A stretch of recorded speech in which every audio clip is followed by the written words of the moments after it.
You think you are a good person. You always say yes when someone asks for a favor.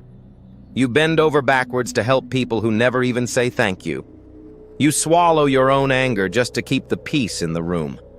You apologize constantly, even for things that are entirely not your fault. You believe this makes you kind. You believe this makes you selfless and empathetic. But the brutal psychological truth is far darker, and it is going to hurt your ego. You are not being kind. You are being manipulative. The absolute core of the people-pleasing disease is a desperate attempt to control how other people perceive you. You are terrified of conflict. You are terrified of being disliked, abandoned, or judged. So, instead of being honest, you wear a mask. You constantly mold your personality to fit whatever the people around you want you to be. You agree with opinions you actually hate. You laugh at jokes that are not funny. You sacrifice your own time, your own energy, and your own boundaries, all to buy the cheap, temporary validation of other people.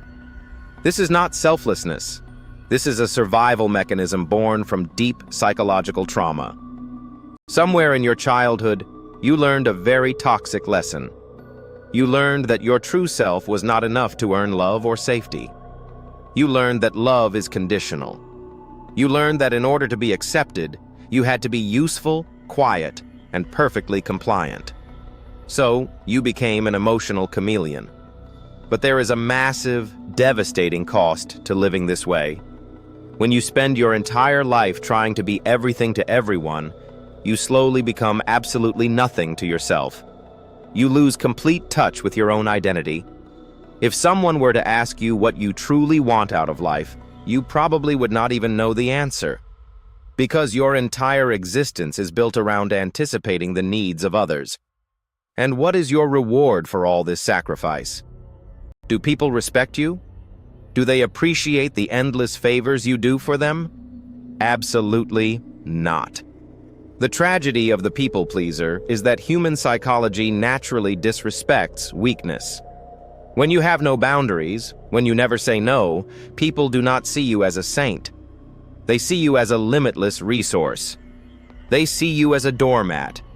They subconsciously realize that they can treat you poorly, ignore your needs, and cross your boundaries, because you will never fight back.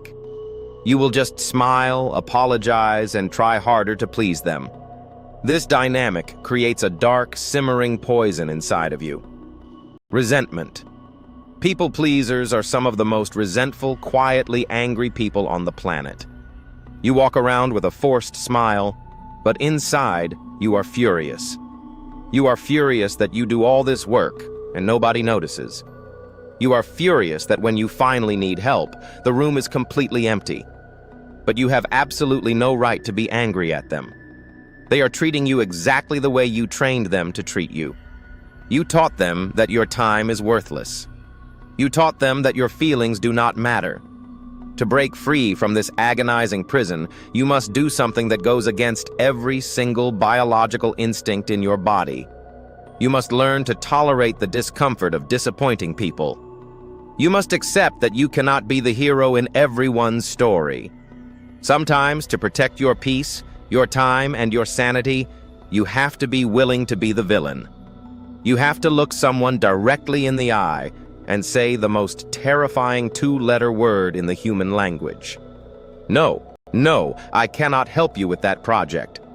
No, I will not tolerate being spoken to that way.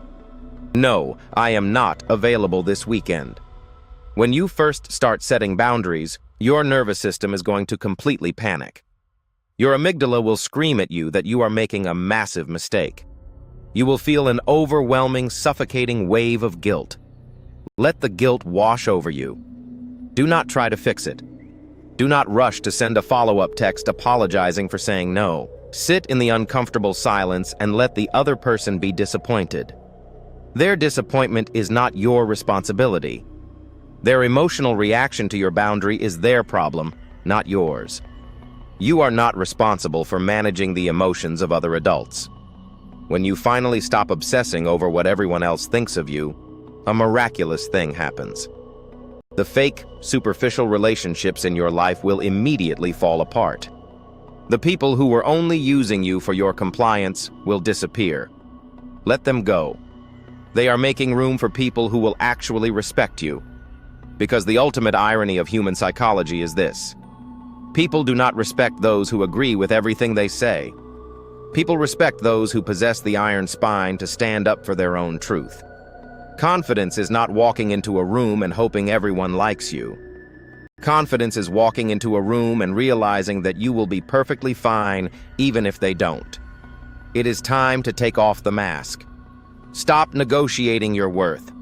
Stop lighting yourself on fire just to keep everyone else warm. Embrace the friction of honesty. Set the boundary, hold the line, and reclaim the life that you have been giving away for free.